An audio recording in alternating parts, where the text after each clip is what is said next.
একটি বাড়ি একটি খামার প্রকল্পে নতুন একটি সার্কুলার প্রকাশিত হয়েছে, যেখানে বাংলাদেশের সকল জেলার নারী পুরুষ উভয় প্রার্থীরা সম্পূর্ণ বিনা অভিজ্ঞতায় শুধুমাত্র অষ্টম, এসএসসি এবং এইচএসসি পাস থাকলেই আবেদন করার সুযোগ থাকছে। এখানে বাংলাদেশের প্রতিটি জেলা থেকেই আবেদন করতে পারবেন। তো বন্ধুরা, আজকের এই ভিডিওটিতে আমি এই সার্কুলারের সকল বিষয়ে বিস্তারিত আলোচনা করতেছি। আপনারা অবশ্যই ভিডিওটি প্রথম থেকে শেষ পর্যন্ত ধৈর্য সহকারে দেখবেন। ভিডিওটি দেখার শুরুতে এখন পর্যন্ত যারা যারা আমাদের এই চ্যানেলের নতুন সদস্য আছেন, তারা পরবর্তী আপডেট পেতে চ্যানেলটি সাবস্ক্রাইব করে বেল আইকনটি অল করে দিন। একটি বাড়ি একটি খামার প্রকল্পে এই সার্কুলারে সর্বপ্রথম যে পদ রয়েছে পদের নাম সহকারী প্রকল্প পরিচালক। 64 জন জনবল নিয়োগ প্রদান করা হবে। বেতন সর্বসাকুল্যে 32,600 টাকা প্রদান করা হবে। শিক্ষাগত যোগ্যতার ক্ষেত্রে যে কোনো বিষয়ে স্নাতকোত্তর 4 বছরের স্নাতক সমান ডিগ্রি পাস থাকলে আবেদন করতে পারবেন। কোনো তৃতীয় শ্রেণী গ্রহণযোগ্য নয়। বাংলাদেশের প্রতিটি জেলায় আবেদন করার সুযোগ থাকছে।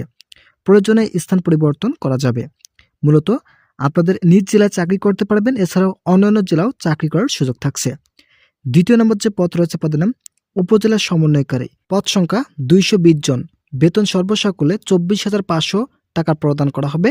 শিক্ষাগত যোগ্যতার ক্ষেত্রে যে কোনো বিষয়ে স্নাতকোত্তর ডিগ্রি অথবা 4 বছরের স্নাতক ডিগ্রি পাস থাকলেই বাংলাদেশের প্রতিটি জেলা থেকেই আবেদন করার সুযোগ থাকছে। তৃতীয় নম্বর যে পদ রয়েছে পদের নাম ফিল্ড সুপারভাইজার। 111 জন জনবল নিয়োগ প্রদান করা হবে। বেতন সর্বসাকুল্যে 17,300 টাকা প্রদান করা হবে।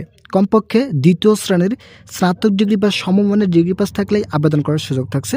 তো বন্ধুরা, ভিডিওটির এই মুহূর্ত পর্যন্ত এসেও আপনারা যারা এখন পর্যন্ত আমাদের এই চ্যানেলের নতুন সদস্য আছেন, তারা পরবর্তী আপডেট পেতে চ্যানেলটি সাবস্ক্রাইব করে বেল আইকনটি অল করে দিন।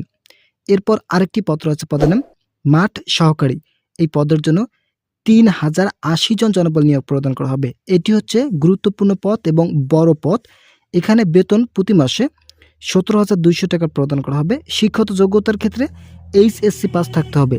এইচএসসি পাস থাকলে আবেদন করার সুযোগ থাকছে। এছাড়াও সকল পদের প্রার্থীদের কাজ করা মন মানসিকতা থাকতে হবে। যাদের মন মানসিকতা রয়েছে তারা অবশ্যই এই সার্কুলারে আবেদন করতে পারবেন। তো এখানে দেখতে পারতেছেন আবেদনের শর্তাবলীগুলো দেওয়া রয়েছে। যথাসময়ে দরখাস্ত করতে হবে। এছাড়াও সিভিতে অবশ্যই মোবাইল নম্বর উল্লেখ করতে হবে। প্রয়োজনে যে কোনো সময় অফিসে আসতে হতে পারে। অফিস থেকে দেওয়া কোনো সিদ্ধান্ত মেনে নিতে হবে। নির্বাচিত প্রার্থীকে অফিস থেকে SMS অথবা ফোন কলের মাধ্যমে জানানো হবে। প্রয়োজনে পদ কম বেশি হতে পারে। তো এখানে যে সার্কুলারটি দেখতে পারতেছেন, এটা সম্পূর্ণ একটি ভুয়া সার্কুলার। ইতিমধ্যেই অনেক প্রতারক চক্র এইরকম সার্কুলারগুলো প্রকাশ করে থাকেন। তো বিভিন্ন সময় দেখা যাচ্ছে এইরকম সার্কুলার প্রকাশ হওয়ার পর অনেকে আবেদন করে, তারপর তাদের কাছ থেকে ফোন করে টাকা চাওয়া হয়। এরপর তারা টাকা দিলে তারা পরবর্তীতে সেই নাম্বারগুলো বন্ধ করে রাখে। তাই আমি আপনাদেরকে সাজেস্ট করব, আপনারা অবশ্যই এই ধরনের সার্কুলারগুলো থেকে অ্যাভয়েড করে চলাফেরা করবেন, যাতে পরবর্তীতে এই ধরনের সার্কুলারে আপনার আবেদন করতে না পারেন। তাই আমি আজকের এই ভিডিওটিতে আমি এই বিষয়ে উপস্থাপন করলাম। আশা করি ভিডিওটি থেকে অনেক উপকার পেয়েছেন। যদি উপকার পেয়ে থাকেন তাহলে অবশ্যই চ্যানেলটি সাবস্ক্রাইব করে বেল আইকনটি অল করে দিন।